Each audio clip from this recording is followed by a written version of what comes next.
Capítulo cuarto. Que diferentemente es Dios causa de la tribulación, cuando hay en ella pecado y cuando no lo hay. Pero hace advertir que de dos maneras diferentes concurre Dios nuestro Señor con las criaturas para tribular y afligir al hombre. Porque algunas veces no hay pecado en el que causa la tribulación y otras sí. Y aunque Dios en todas concurre con lo que da pena y aflige, pero muy diferentemente en la una manera y en la otra. Cuando por estar turbada la mar se hunde el navío, cuando un diluvio de agua arrebata y anega a los hombres, cuando por la pestilencia queda yerma la tierra y se despueblan las ciudades, cuando un incendio que se levanta por un rayo del cielo abrasa la casa y hacienda, claro está que en estos y en otros daños semejantes no hay pecado, ni le puede haber en las criaturas que los obran. Así porque ellas no son capaces de pecado, como porque siguen en lo que hacen el orden de su naturaleza, o por mejor decir, el orden de Dios que les dio y conserva la tal naturaleza, el cual concurre libremente con su sabiduría y providencia con ellas, y les da fuerza para hacer aquellos efectos que hacen, y el mismo Señor los hace más principalmente que no ellas, y por eso se atribuyen los tales efectos más propiamente a Dios que no a las criaturas, pues todo el ser y operación de ellas depende de él, como queda declarado. Otras veces puede haber pecado en el que es causa de la tribulación, como cuando uno contra razón y justicia persigue a su prójimo, o le acusa y calumnia falsamente, o le quita la hacienda o la vida contra la ley de Dios. Cierto es que aquel daño que le hace y de aquella tribulación y pena que el otro recibe, no es autor el Señor, en cuanto es pecado y transgresión de su ley. Porque así como repugna a la naturaleza del fuego enfriar, y a la del agua calentar, y a la del sol oscurecer, así e infinitamente más repugna a la bondad infinita de Dios amar la maldad. Dios nuestro Señor, dice San Pablo, que es fidelísimo, y que no puede negarse a sí mismo, y negaréase si quebrantase la orden de su justicia, e hiciese cosa contraria a su naturaleza y bondad, y fuese autor del pecado. Y si lo fuese, ya no sería pecado ni él lo castigaría con pena de infierno, y pues lo castiga, señales que no le agrada lo que castiga tan ásperamente. Y así dijo el profeta Habacuc hablando con Dios: Señor, vuestros ojos son limpios para no ver el mal, y no podéis mirar las perversidades de los hombres. Quiere decir, no podéis ver, y viendo aprobar y tener por buenas sus maldades. Como decimos, no le puede ver cuando queremos dar a entender el aborrecimiento que uno tiene a otro. Y en otro lugar se dice que el Altísimo aborrece a los pecadores, y da a los impíos el pago y castigo de su impiedad. El real profeta David dijo: Por la mañana asistiré en vuestro templo, y conoceré que vos no sois Dios que quiere maldad. Y en otro lugar, amasteis la justicia y aborrecisteis la maldad. Y su hijo Salomón: Dios abomina el camino del impío y ama al que sigue la justicia.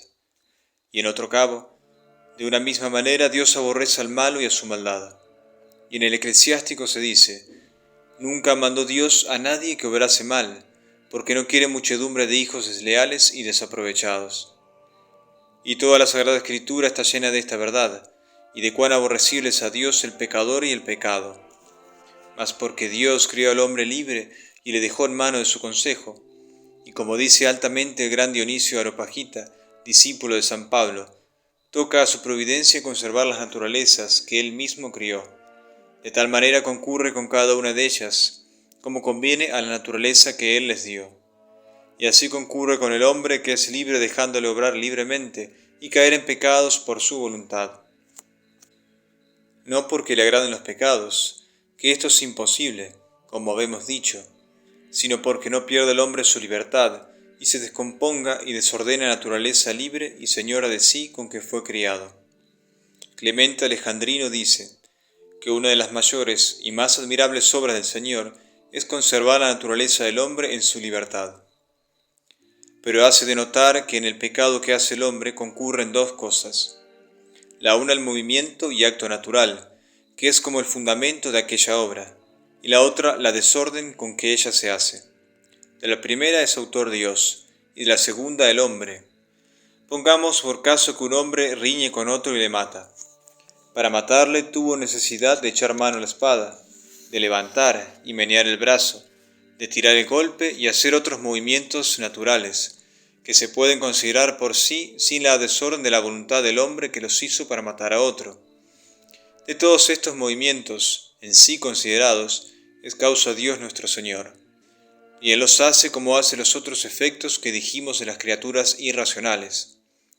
Porque así como ellas no se pueden menear ni obrar sin Dios, a la manera que declaramos en el capítulo pasado, así tampoco sin Él no pudiera el tal hombre menear el brazo ni echar mano a la espada. Y por esto dijo San Pablo, in ipso vivimus, movemur et sumus, que en Dios vivimos, nos movemos y somos. Y demás de esto, aquellos actos naturales de sí no son malos, porque si el hombre usase de ellos para su necesaria defensa, o en guerra justa, o como ministro de justicia, y matase a otro, no tendría culpa. Pero de la desorden y deformidad que interviene en este hecho, y muerte injusta del hombre, no es causa Dios, aunque la permite, y permítela por dejar al hombre la libertad con que le crió, y por sacar de ella mayores bienes. Porque esta verdad habemos de creer y tenerla muy asentada en nuestros pechos, que el Señor no permitiría males en el mundo, si no fuese para sacar de ellos otros mayores y más importantes bienes, que son los mismos males que permite. Porque así como en el fuego que hacemos se quema y consume la leña, y pierde su ser y forma de leña, lo cual es en sí malo, pero de este mal se sigue alumbrarse el hombre, el cocerse la vianda, el purificarse el aire y otros buenos efectos que hace el fuego, y estos son mayores bienes que fue el mal de gastarse y corromperse la leña. Así Dios nuestro Señor permite el mal de la culpa para descubrir por él los tesoros y riquezas de su gloria, como adelante se dirá. Volviendo pues a nuestro propósito, de todos los males de pena es nuestro Señor causa y autor, y no lo es ni no puede ser de ningún mal de culpa. La una y la otra verdad nos enseña el Espíritu Santo. Esta segunda, que no es autor de la culpa, en los lugares que arriba referimos en la Escritura y en otros muchos, y la primera, que lo sea de la pena, lo declara Moisés cuando en persona de Dios dijo aquellas palabras contra los pecadores. Yo juntaré contra ellos males, y tiraré contra ellos mis saetas, hasta que no quede ninguna. Acabado el templo que labró Salomón, le apareció Dios la segunda vez y le dijo, que si seguía las pisadas del rey David, su padre, y guardaba todos sus mandamientos, pondría los ojos sobre él y establecería y perpetuaría en él y en sus sucesores el reino, y si no, que los destruiría y asolaría, y los haría fábula y risa del mundo.